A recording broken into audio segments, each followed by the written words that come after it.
Hello and welcome to this video. And on this video, I'm going to be looking at two... My God, you know how many times I have tried to do this talky bit, right? And I keep going wrong. I never normally do this. I normally go straight in, that's first take, down. This has got to be the 10th time I've tried. Well, this one's going down. I've had enough of it. I'm not doing it anymore, right? Let's try and do the... Come on, Andy. Right, I've come here this morning, right? And my idea was, let's pick 10 of my favourite beats, right? And I'll turn up here and I'll try and play them. I won't practice them. I'll come with a transcription, right? Because I did a video a few weeks ago where I looked at my favourite drum intros, right? And I just pulled those out of the top of my head and I felt a bit bad for doing that. So I turned up here with some transcriptions. Look, I've got them here. There's my transcriptions, right? It went all out, folks. So that's the transcription there of the groove to Ticket to Ride by the Beatles, which is going to be the first one we're looking at today. So I turned up, I played them, right? And some of them were really tricky and all of them were sort of tricky. And I thought, wouldn't it be great to create a video for non-musicians, non-drummers, for music fans, where a drummer goes through and tries to explain to the non-musicians what makes them so hard. And the reason why I have to keep doing this over and over again is because when I start talking about them, I keep going off into technical realms. And I've never really wanted to go off into technical realms on this channel. And I'm not going to. And here I am. I'm going to try to explain what makes them hard. This is much harder than I thought. Now, playing them was hard. But trying to explain why they're hard is really hard. This is one of the hardest videos I've ever done, right? So, what I'll be doing, I'm going to be going through all 10. Trying to explain what makes them so hard to play. Right, I'll be putting, for those who can read music, I'll be putting up on the screen the transcriptions for you. But it doesn't matter if you can't read music; you will still be able to watch this. And when I get to the last two, they will be the ones that cause me the most grief. So number one is the one I found the hardest to play. Right, some of this I have really struggled with. I'm going to try and outline what it is. So let's start with the first beat. The first beat, of course, as I've just showed you, is Ticket to Ride by the Beatles. And the drummer is Ringo Starr. Now, this is played, it's very interesting. It's what I call a signature beat, which means when you hear it, you could tell the song just by hearing the drum beat. The same would be for, say, something like When the Levee Breaks by Led Zeppelin. What else has got an iconic drum beat? 50 Ways to Leave Your Lover by Paul Simon. Great Steve Gadd on drums. And this is simple, but iconic.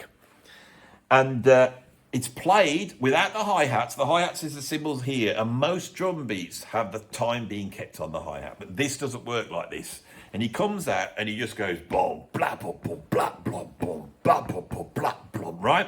So let's have a look at me trying to play this beat. Now, on this, as well as me playing the drum beats, you'll see me playing the drum beats, but I've also overdubbed the bass on. Now, this bass isn't necessarily playing what's on the record, but it gives some context to the rhythms and the tune. You know, for one, I didn't want to get done for copyright, so I haven't played the bass lines exactly right. For two, I couldn't remember them anyway. And for three, I just wanted to give you a feel and context of the groove, because it's much easier to hear when you've got a bass line. There's a unique relationship in music between the bass and the drums, you see, and I think it gives you more context. So you'll be hearing a bass line running across the top of this, right? So let's have a listen to me trying to play Ticket to Ride.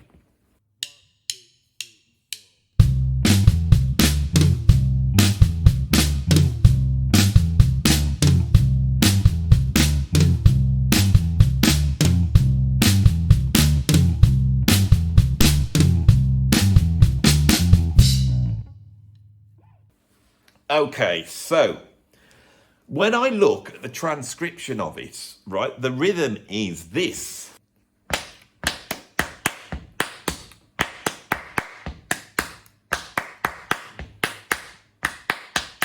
Got it in the end.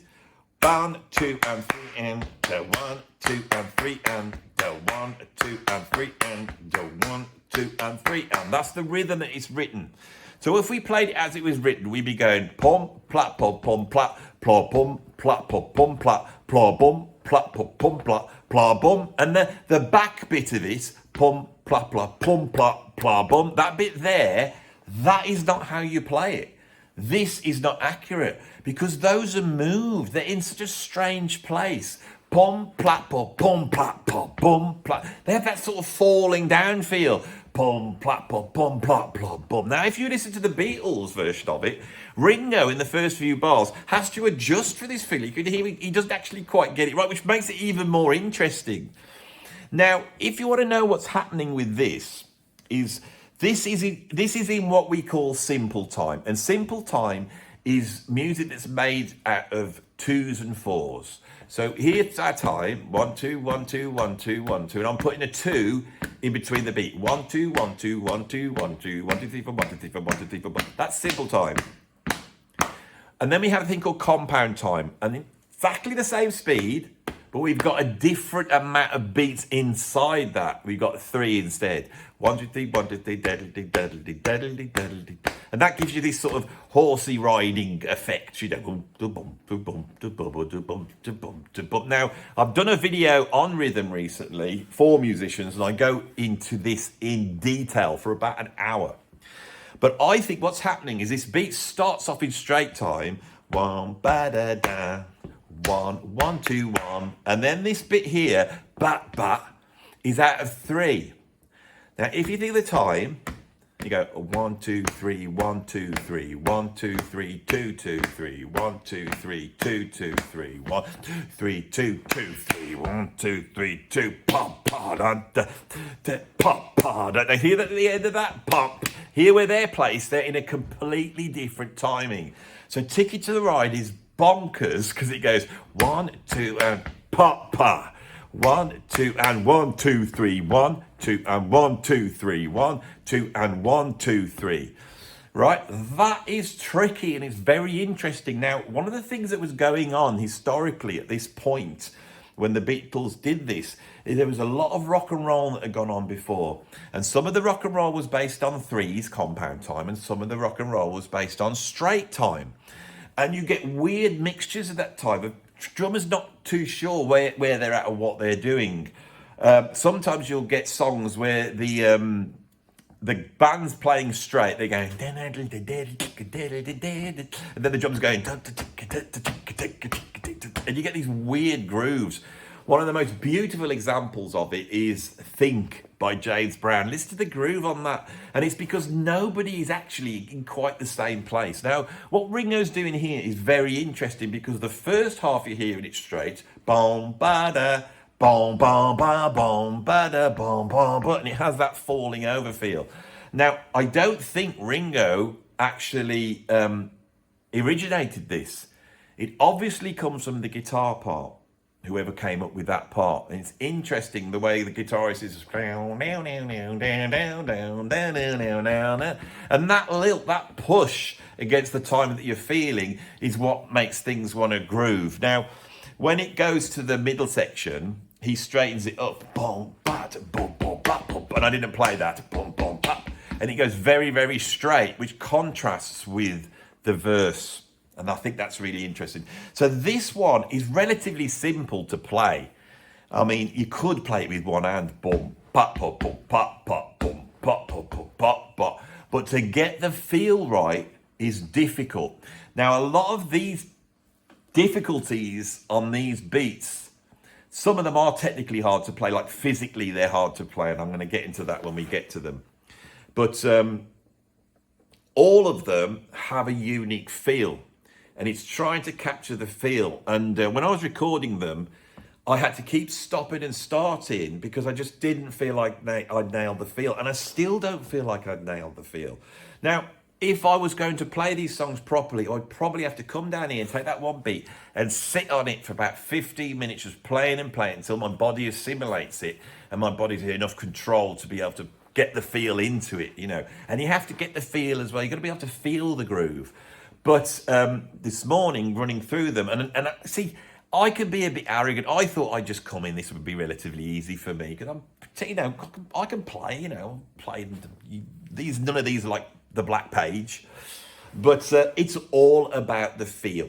That's what makes these difficult. Right, shall we move on to number 9 on the list? Remember, this isn't ranked. So number 9, we have got The Groove to Rosanna by Toto, and the drummer is the late great Jeff Porcaro.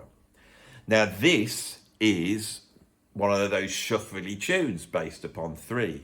Ding, ding, diddly, one, diddly, one, diddly, one, and they're fast. Diddly, diddly, diddly, diddly, diddly, diddly, diddly, diddly. Right, so a shuffle would be like,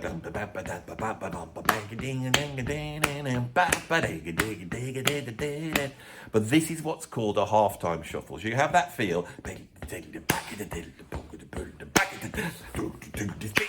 So the timing sounds like here, 1, 2, 3, slow, but inside that you have all these 3s just bobbling around.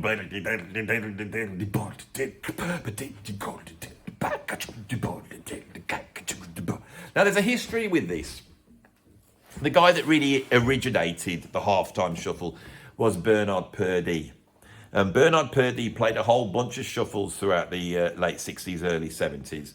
But he used to play these types of feels on many Steely Dan tracks, right? And drummers are listening to this, but many drummers out there that you wouldn't expect in the 70s would listen to Bernard Purdie because he had such an incredible groove. And one of those drummers was John Bonham. And when he went into the studio to record Fall in the Rain off in Through the Outdoor, he also did an incredible halftime shuffle. Now, when Toto went to record this song, Rosanna, Jeff Porcaro was very influenced by both of those drummers, John Bonham and Bernard Purdie. But this one's fast, okay? So if you take the halftime shuffle,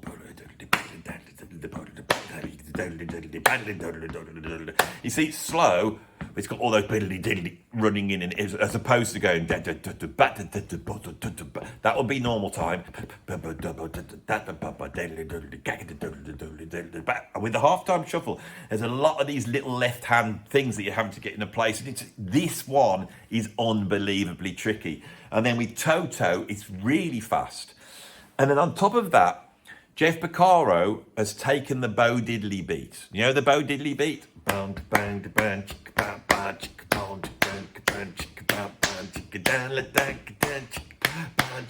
Right? And so he puts that underneath the groove. So you get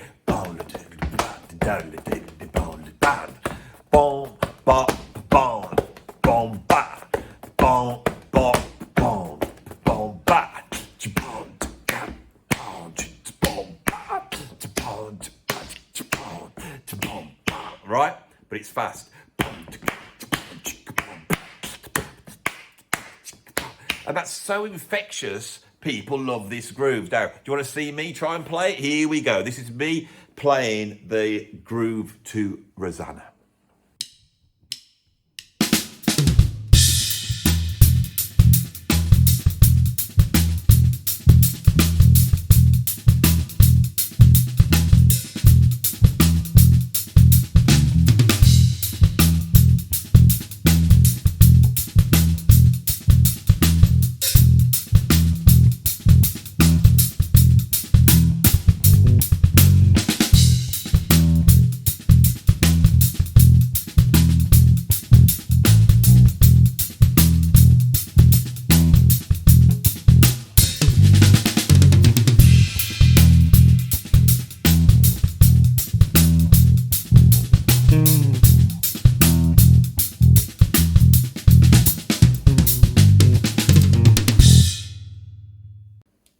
Right.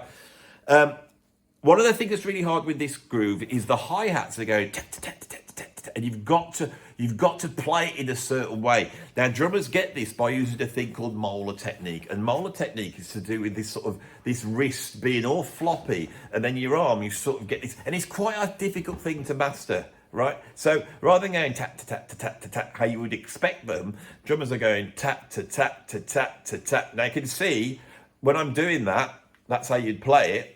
Right, if I got a drumstick, so I can put a drumstick in my hand.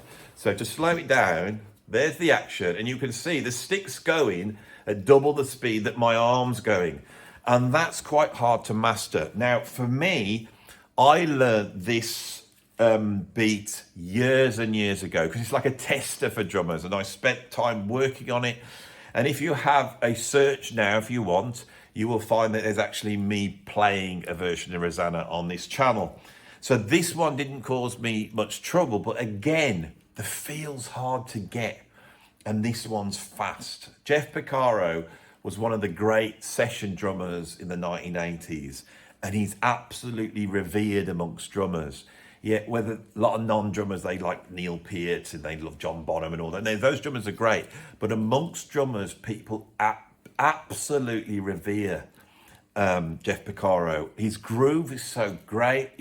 He never seems to go wrong. His fills are always in the right place. And that sort of consistency is actually what's hard when you're holding down something as hard as this. So that's what I've got. Number 9 is Rosanna by Toto, drummer Jeff Porcaro. Right, shall we move on? Right, the next one we're going to have a look at is a drummer that hugely influenced me. And this is Stewart Copeland.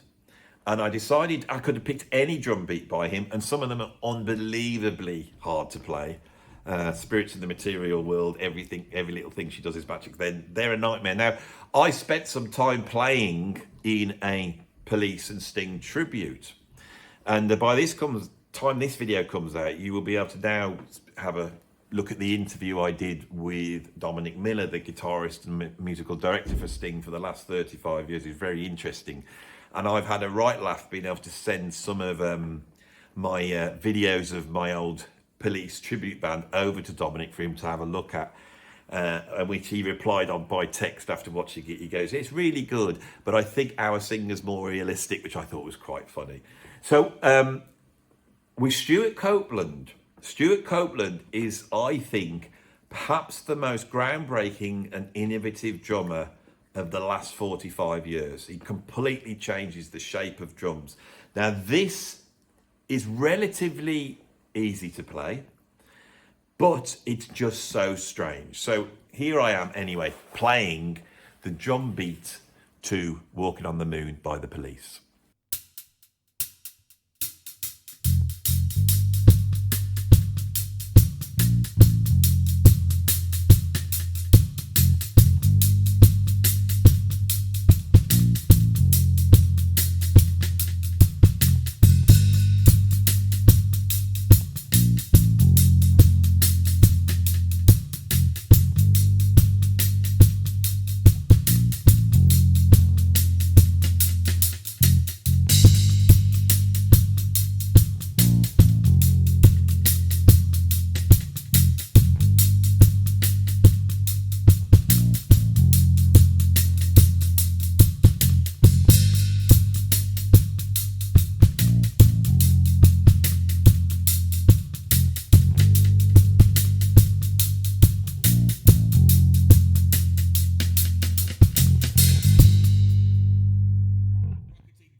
Now, again, this is swung, so the hi-hat's doing this. But the thing that makes this hard to play is in music, the bass drum tends to go on beats 1 and 3. It messes around a lot of the time, but the bass drum will go 1, 2, 4. So I'll try and do this explained to you. 1, 2, 3, 4. 1, 2, 3, 4. Bass, 2, 3, 4. Bass, bass, to bass. If you imagine that's the bass. 1, 2, 3, 4. 1, 2, 3, 4. 1, 2, 3, 4. Like that. And the snare drum goes usually on 2 and 4. Or 1, 2, 3, 4. Or 1, 2, 3, 4. And that snare drum is where you feel the beat, and that's syncopated. And that's the secret of popular music, because it goes bass, step, bass, step, bass, step, bass, step, and you hear right? Now, when you watch uncool audiences watching uncool groups, very often, because they have no sense of feel, the audience will clap on 1 and 3 where the bass drum is. They'll go 1, 2, 3, 4, 1, 2, 3, and that's the most uncoolest thing there is. There's actually a video on YouTube, and I think it's Harry Connick Jr. can't take it. And so he actually gets the band to shift over to try and get their clapping on the 2 and the 4, the upbeats, where it's syncopated. 1, 2, 3, 4. That's much cooler. So if you're ever at a gig and they make you clap along, make sure you clap on 2 and 4. Now, Stewart Copeland will take this and destroy it. He not only upturns that, but he also places nothing on the first beat of the bar. So the hi-hats are going like this. Tap, tap, tap, tap, tap. The count is 1, 2, 3, 4. 1, 2, 3, 4. And he puts the bass drums on 2 and 4 and the snare drum on 3. So you go 3, 4. Bass, step, bass, to bass, step to bass, to bass, gack, bond, boom, boom, gack, to bond, bond, gack. And this is just so counterintuitive for a drummer. So although it's very sparse and technically very easy to play, what the problem is your body as a drummer, you want to put that bass drum on the 1 all the time and you're having to pull it off the whole time, and you want to put your snare drum on the 2. It's all in the wrong place. Now, when you play the whole version of Walking on the Moon, when it gets to choruses, it goes into more straighter beats, which then they lock you in place. And then you have to come back out of this and go, bass, bass. And a lot of drummers, when they're doing fills, you know, going from, say, the verse to the chorus, because fills are there to mark the different passages of the song. You know, you play a fill to go, we go into the chorus, now we go back to the verse. So you'll go 1, 2, 3, 4, 1, 2, fill, crash. And you do that big crash on the 1. And it lets everybody know that you're going, here's now the verse. But with this, it's like,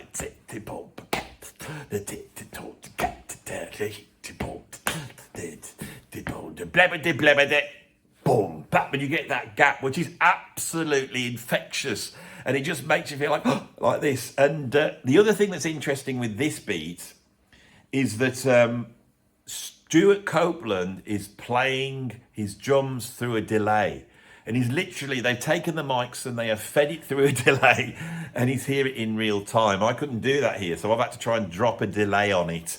And I had to try and get it to all work because I didn't want to put it to a click, because they didn't do these things to a click. So I played it and then I tried to get the delay. So I think of all the beats on here, that one is so weird and interesting. And what's great is that Stuart Copeland's not doing this to be clever. What he's doing is interpreting the song. He is going to the lyrics of the song and going, how do I create a drum beat which makes it sound like you're on the moon, and you've got that stepping and you're bouncing into each step, which is absolutely fantastic. And this is the real genius of these drummers, is not only do they come up with these beats, not only are these beats iconic, not only do they have a unique feel and groove, which is hard to get, but also in so many cases, the drum beat in some way mirrors the meaning of the song. Isn't that an incredible thing? Shall we move on? So the next one we're going to look at is from the world of jazz. It's Take 5 by the Dave Brubeck Quartet, recorded in 1959, and it's with the drummer Joe Morello. This was Dave Brubeck's hit single. This went to #1 in the charts, which is very bizarre. So here, I'm going to play it now, and it's in 5. I will count it off as well if you keep your ears out. I counted it off so you can count your 5 through it. So you're ready to count it off? There'll be 2 bars of 5. So I will count it in like this. 1, 2, 3, 4, 5. 1, 2, 3, 4, 5. Stop.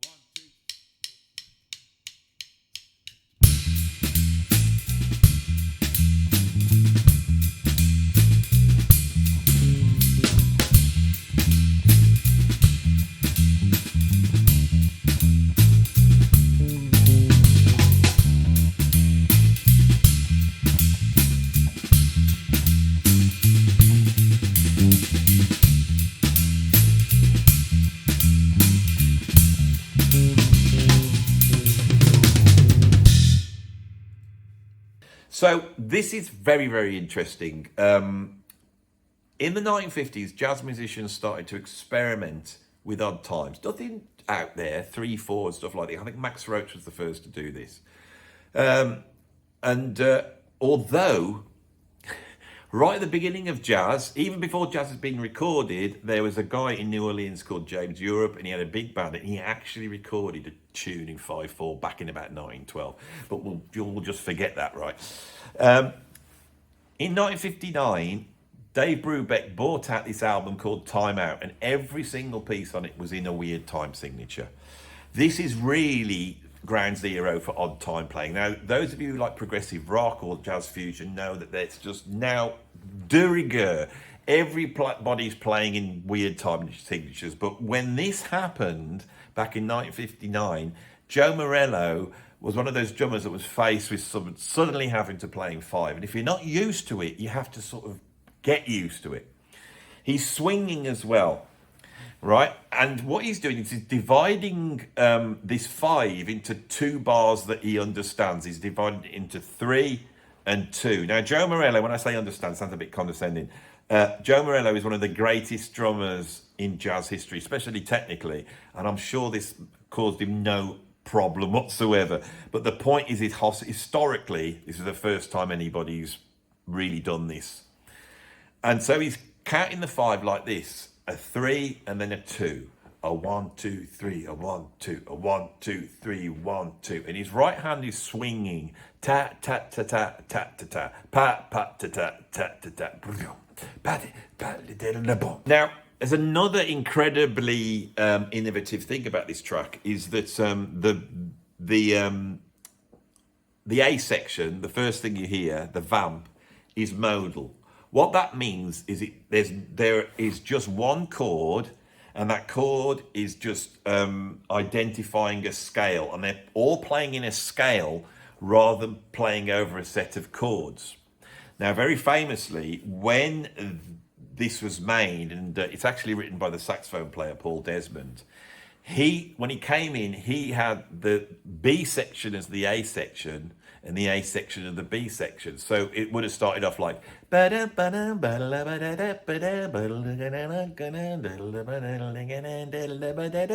these are chords. Okay, so the chords are changing. Chord, chord, chord, chord,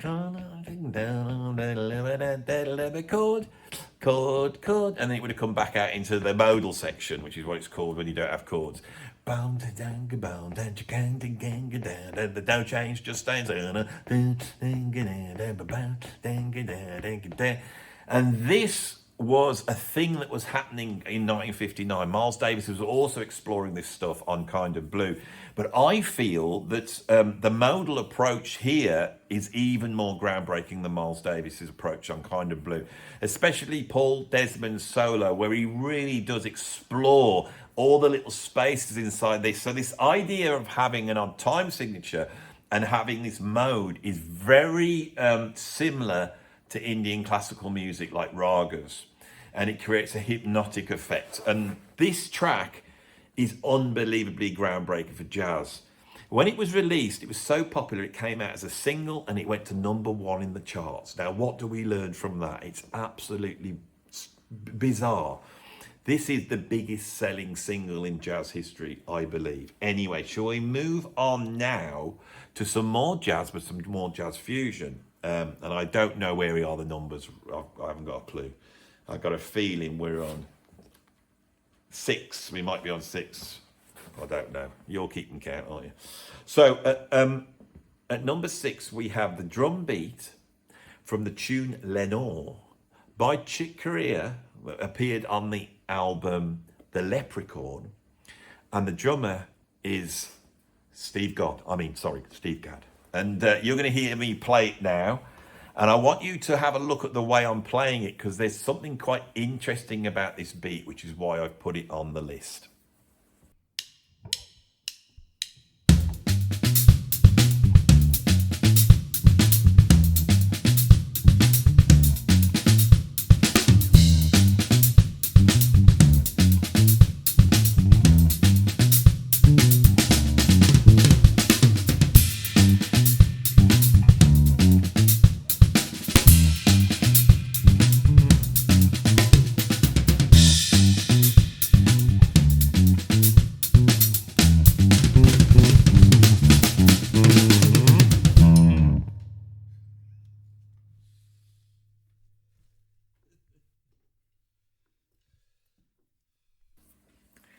So, when I bought this album, which was many years ago, I was a very, very young man. I'd only just got into Steve Gadd.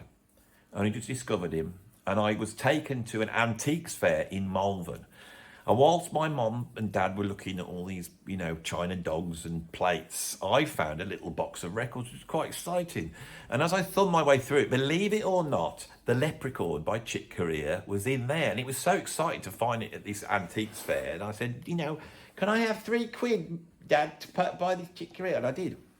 And I took it home, and as I did with all the albums back then, I put the headphones on and tried to drum to it. Now, there's a tune on this album called Night Sprite, and I've got to be honest, when I heard Steve Gadd on that, it is possibly the most terrifying experience I ever had listening to any drummer on any track ever. I was quite young, I thought I knew what I knew, and I thought I knew about the drums, and I heard him on that, and I was going, what is going on? But there were some lovely ballads, and there was this ballad called Lenore, and I thought, well, let's have a go at that one. I tried to play it, and it didn't matter what I did, I could not play it, right? And then a few years later, in Rhythm magazine, the guy, I think it was the guy, Robbie France, may have done a transcription of Lenore, and he wrote it out. And when I looked at it, because remember, back then I only had a record, I couldn't see him playing it. He was playing it open-handed, right? This blew my mind, right? So when drummers play, they have a hi-hat over here, right? And they have their left hand playing the snare drum, and their right hand comes over, and you play over the top of each other. Now, I've got a video on here called The History of Drumming for non-drummers.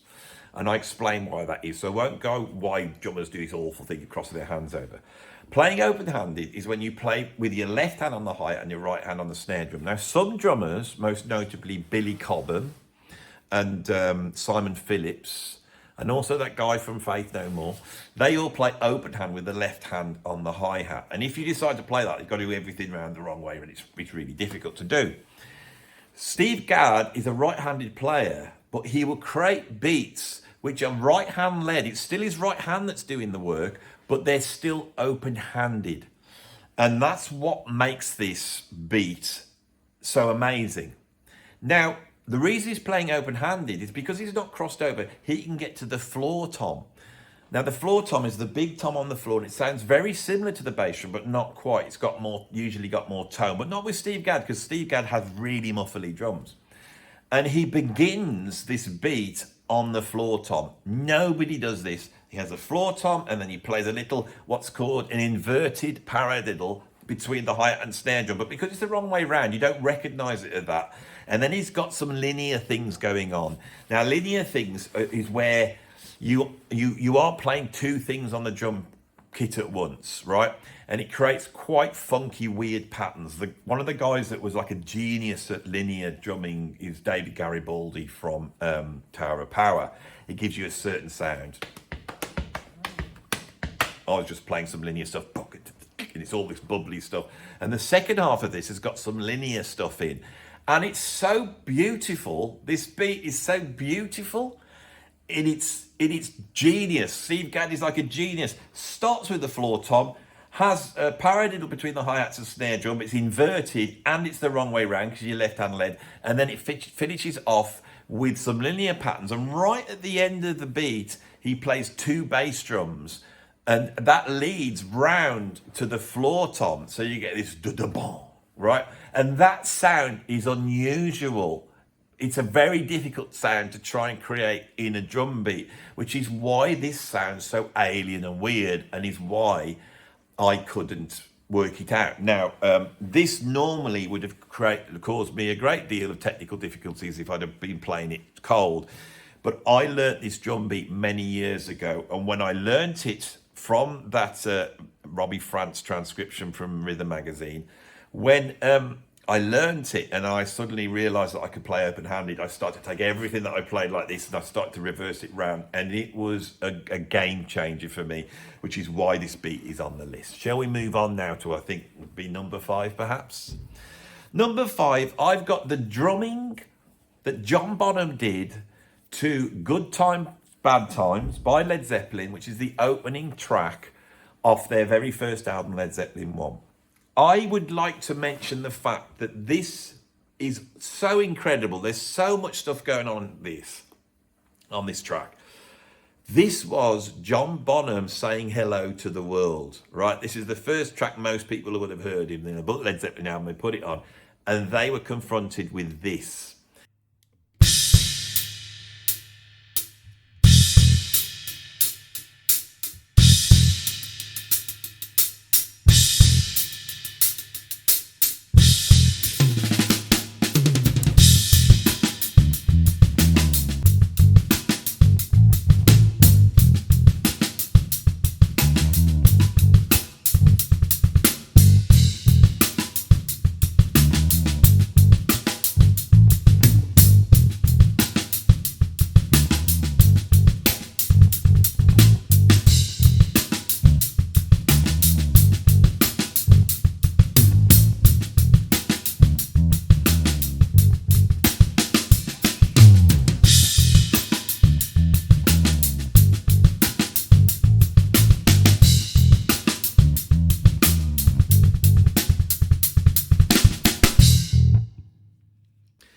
So I think with this one, it's the bass drum. The bass drum's doing all sorts of things. Now, what's very famous is that John Bonham does a thing which are called John Bonham triplets. Now, John Bonham triplets is where you keep at the time on the hi-hat like this. 1, 2, 3. And then with that 1 foot, right, you fill in threes, triplets. So you go 1, 2, 3. All right. Now, I'm doing that with 2 feet at the moment because I haven't got a bass drum pedal. But if you speed up, we get this sound.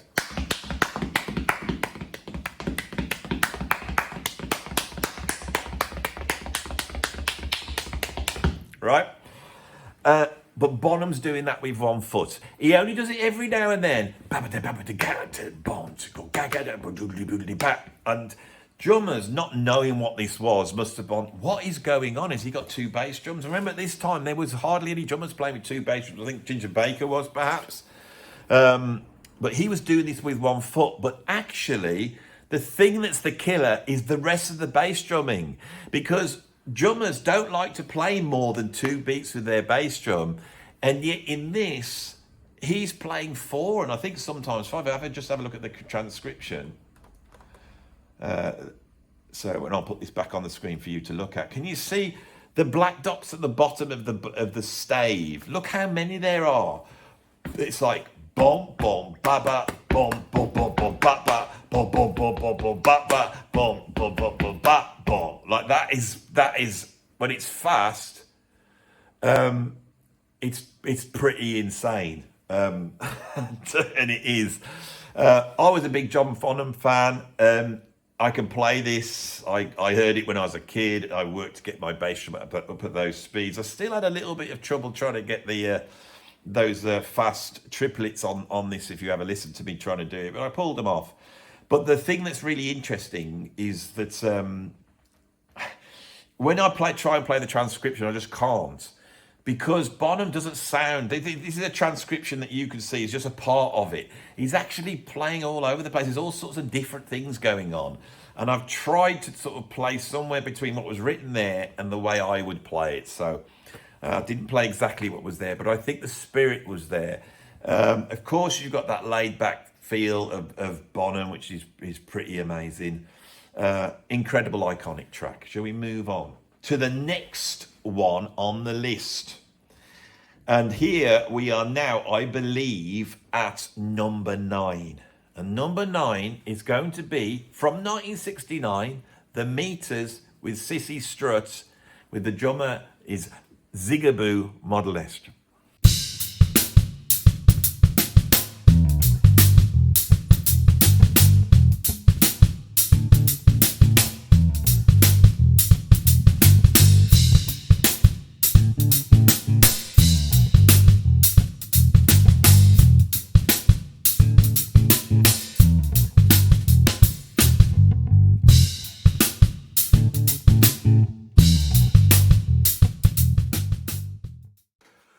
Now this drum beat caused me no end of bother. It always has.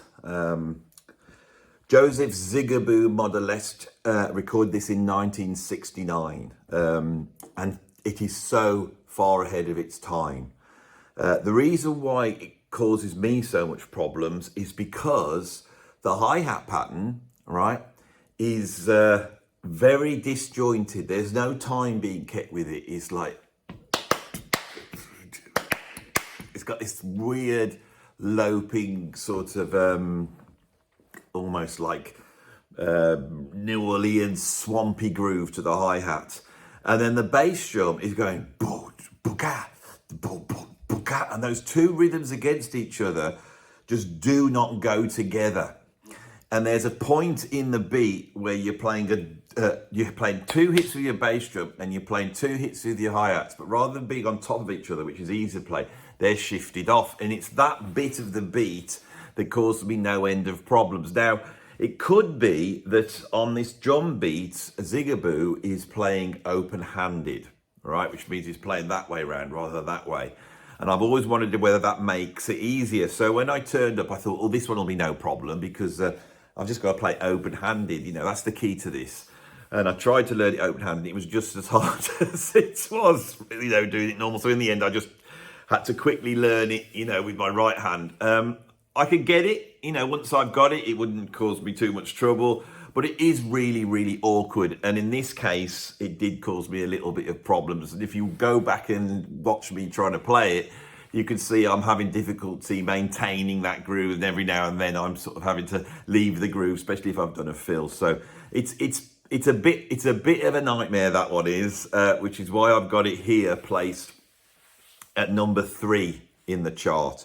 I do have a story to do with this beat. Is that there was once at a clinic, I ended up on stage with a bass player who was the bass player that plays with Zigaboo.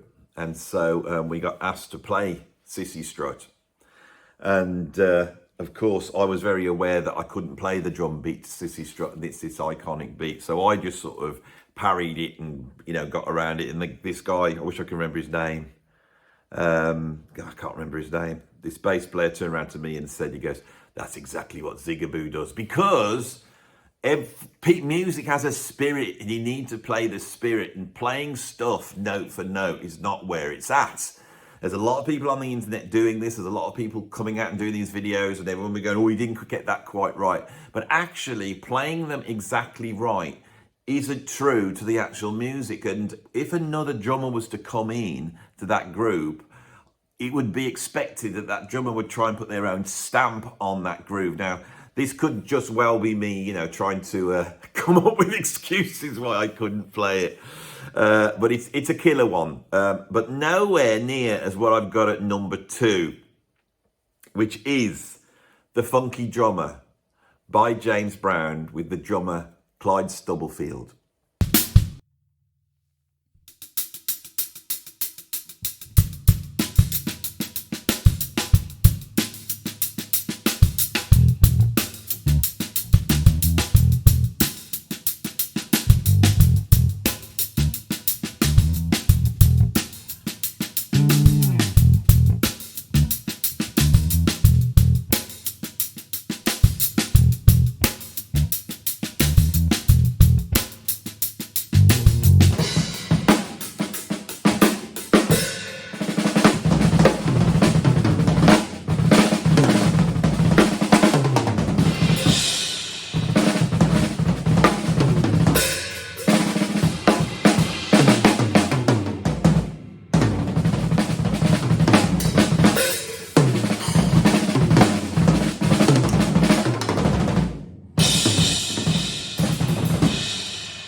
Now, of course, I put this really high up because this could well be the most important, famous drum beat of the 20th century. And the reason for that is that at some point when James Brown was exploring the funk in the late 60s, early 70s, he put down this jam. And at some point, impromptu it was, he would have turned around and said to Clyde Stubblefield, to just take a break. And he started to take a break. And he drops into this funky drum beat. And he's playing all sorts of different stuff if you go back and listen to the original track, right? But at a certain point, he locks into this groove, and it's magical. And with the advent of hip-hop 10 years or so, people honed in on this drum break because there was no music there. All there was James Brown shouting, "The funky drummer," or whatever he was shouting over the top of that. It was ripe for sampling, and this became the most sampled drum beat of all time. And because it's the most sampled drum beat of all time, you would expect for drummers that this is like 101. You're going to learn this straight off. This is a really, famous beat. Let's get it nailed. Well, I tell you something, it's unbelievably hard to play, right? And there's a number of reasons for this, and I'm going to go through them now, and I'm going to try to explain it in layman's terms so you can understand what's going on this. A lot of those rhythm and blues drummers that came up in the 60s were jazz drummers. And jazz drummers, because they're having to go pang, pangalang, pangalang, pangalang, that develops a certain amount of speed with the right hand. Okay? So when it came to holding down grooves on the hi-hats, rather do what rock drummers do and go ta ta pa ta ta ta pa ta ta, they would double that speed. And again, they did it with this pumping molar technique, which we've discussed earlier on.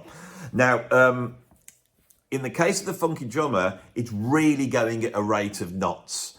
And when I played it, I had to slow it down a bit. Now, my right hand can go as fast as is required, but the trouble is that what's going on with the rest of the beat is unbelievably hard, right? The bass drums are all over the place. The only way I can play it comfortably was to just take one bass drum out. I did do a recording of the bass drum in. I can play it, but when I heard it, for some reason, it just did not have the groove. It did not have that funky drummer sound. So I took one bass drum out. There's a lot of grace notes with the left hands, and they're in awkward places.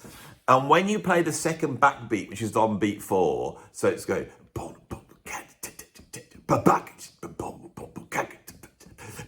and that means you have to play a quiet one, and you have to whip down to get a loud one, and that is difficult when your right hand's trying to hold this down. And then to make it even worse, he's opening the hi-hats. Now, when you're playing the drums and you open the hi-hats, if you're tapping it, you get this little psst of air coming, psst, that sound, right? And normally when you play open hi-hats, it's quite conscious. You go, and you go, open the hi-hat, like that, and you get that sound. You'll hear it all the time. And it became, that opening and shutting of the hi-hats has become the sort of signature sound of dance music, where they're going, you know, I can remember being in a nightclub once listening to that, and it was, you know, we were two rockers, ended up in this nightclub listening to dance music, and my rocker mate turned around to me and he goes, dance music always sounds like they're pumping up a dinghy, you know, a rubber dinghy. You got a rubber dinghy, and then you got that thing you press on, it's like a thing, and you press on it and it squirts the air in, and you go, you can imagine the dinghy getting bigger and bigger and bigger. Anyway, in the funky drummer, he's opening a hi-hat just after the second beat and just after the fourth beat. 1, 2, 4, 1, 2, 3, 4, 1, 2, 3, 4, as well as going, all that is going on at the same time. Now, I have been trying to nail this beat the whole of my life. I can play it, right?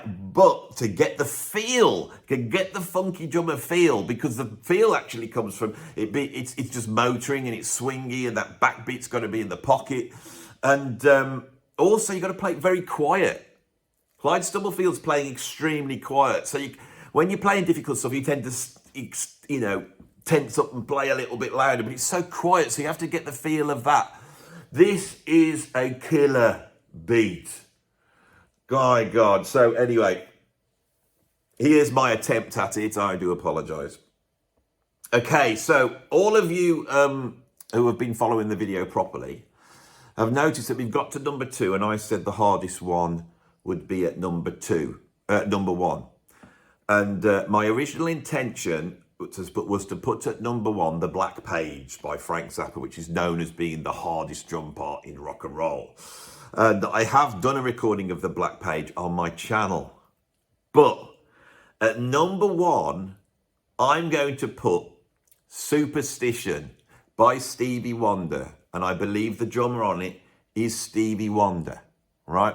This is perhaps the most simplest beat going. I have tricked you, right? Because sometimes the hardest thing is the simplest thing, right? So let's get into the history of this beat.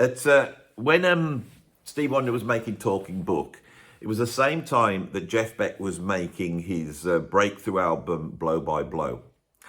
And on that album, Blow by Blow, Stevie Wonder actually gave Jeff Beck a composition to play for that album, and he actually plays clavinet on a couple of the tracks. And Jeff Beck also did the same thing and played on Talking Book. When they're at those sessions, Jeff Beck came up with a drum beat, and it went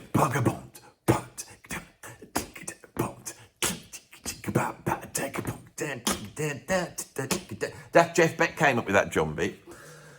And it is the simplest beat. Now, this beat is what we drummers call rock beat number 1. It's the first one you learn. It's the drum beat on Billie Jean by Michael Jackson. Boom, boom, boom, boom, boom, boom, boom, boom, boom. It's on the Sharp Dressed Man by ZZ Top. Down, down, down. Anyway, you know how this crops up over and over again. Over and over again. It's just a bass drum on 1 and 3 and a snare drum on 2 and 4 and the hi-hats keep it 8. So it's the basic drum beat. If you ever go through a drum lesson, on your first lesson, they will try and get you to nail this beat. And once you've nailed this beat, you can play a million different tracks. So you might be asking, why has Andy put this at the top as number 1? It's because I'm trying to make a point. Is that the thing that makes music hard fundamentally is not how tricky it all is, it's the feel. And if you're going to play a track like Superstition, you got to nail the feel. It's got to groove. It's got to have a slight swing about it. It's got to have a thing. And if you can't get that, right, it doesn't work. And the number 1 role of a drummer is to make that work and to make it groove, to make it dance, to make the audience just want to bop along. That is what a drummer does, and that is a very refined art form. Now, as we get to the end of the video, I am now going to announce something new on my channel, okay? If you've been following the channel, a few weeks ago, I announced that I was out of all the prog bands that I play in. I wasn't going to be doing that. I'm not going to be making any normal albums. I'm not playing the old game. I said, this is all over, you know, I want to do something else. And my idea was to put together a band that would become sort of the Andy Edwards YouTube channel band. That's not the snappiest name, but I haven't got a name for it. And last night, we came up here. In the evening, it was dark. And we set up and we played. My daughter Grace came down as well. You know, when she heard I was putting the band together. My daughter Grace is pretty young, but she's a good singer and she's wanting to do some stuff. And I said, well, you know, why don't you come on the channel and sing some songs? So she came down as well, impromptu. And the guys had turned up and I said, you know, can you play Superstition? Of course, these are monster musicians, so they could just play it like that. No need to rehearse it or anything. We sat down in here, we set up and we played Superstition. And what you're about to see is a video from that session. Really raw, straight down, you know, mistakes and all. First take, this will be the first take we did it. And it shows that on Superstition, how effective a straight rock beat can be. And for the most part, I tried to play it as straight as possible. I would like to introduce the band here. On bass, I have the incredibly funky Jack Humphreys, who used to play bass with me back in my band Cunderbuffer, an incredible bass player that can handle jazz but funk. And it's all about feel, because I felt that this was a little bit that was lacking from the prog I was working in. And I think I want to explore something a little bit funkier in my own sort of creative, you know, outlook of life. That's where I'm at personally. And Jack's a very, very funky bass player. On a guitar, we have the incredible Lewis Spencer. Now, Lewis was a student of mine many years ago, and he was incredible back then. Since leaving my tutelage, is that the right word? He had gone off to do all sorts of things. He started off as a bit of a sort of metal guitarist, and he had all that chops. But he always, right from the beginning, had a soft spot for soul and funk. And he's brought all that together with a whole chunk of jazz licks as well. And I think that Lewis is one of the great guitar players that's emerging at the moment in the UK. So I'm really pleased to be able to grab him for this band. He's been touring recently with Beverly Knight, who's an incredible singer, very soulful. And so that's the new band I've got. And I've also got Grace on vocals. And so what you're about to see is a completely unedited, raw, live recording in the studio. There's no camera moves or trickiness or anything on the computer that we've fixed. It is what it is. I haven't even mixed it off that much. I want to keep it raw.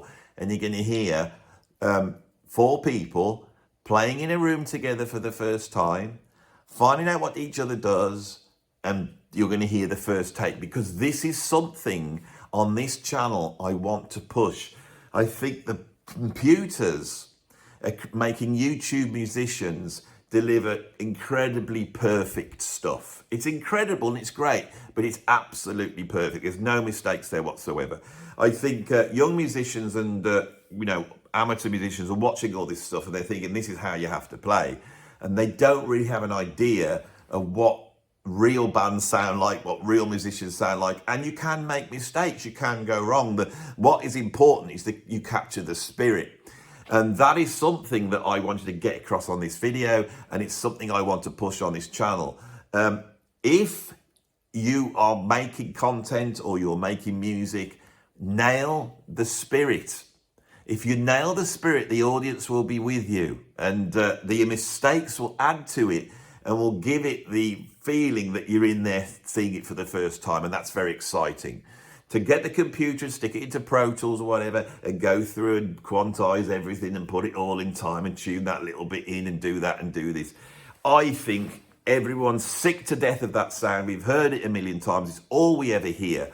And I really believe that creatively, especially with AI coming in and all these things that are about to come in and sort of replace functional music in a way, us human beings have got to go back to being human. And so that's how we're going to end this video with that. So please, I hope you enjoy this. And if you did enjoy this video, if you could stick a like on it, of course, that would be great. If you haven't subscribed, subscribe, because as you can see, this channel is growing at an incredible speed. And the idea that I now have a band, right? And already a very well-known virtuoso guitar player has agreed to do a collaboration with us with this new band, and I'm very excited about it. So this is a new era for the channel. So if you want to stick around and see what happens, and I promise you it's not going to be like any other YouTubers. I promise you're going to see something that no one's done before, because I wouldn't be doing this if that wasn't the case. So if you want to see more, subscribe. If you want to support me over on Patreon, I have a link down below. You can become a free member or a paid member, and there's content for both. So if you become a free member, just put I think it's a 50-minute documentary up on Weather Report looking at the pre-Jaco Pastorius year. So if you want to jump over and watch that, you can.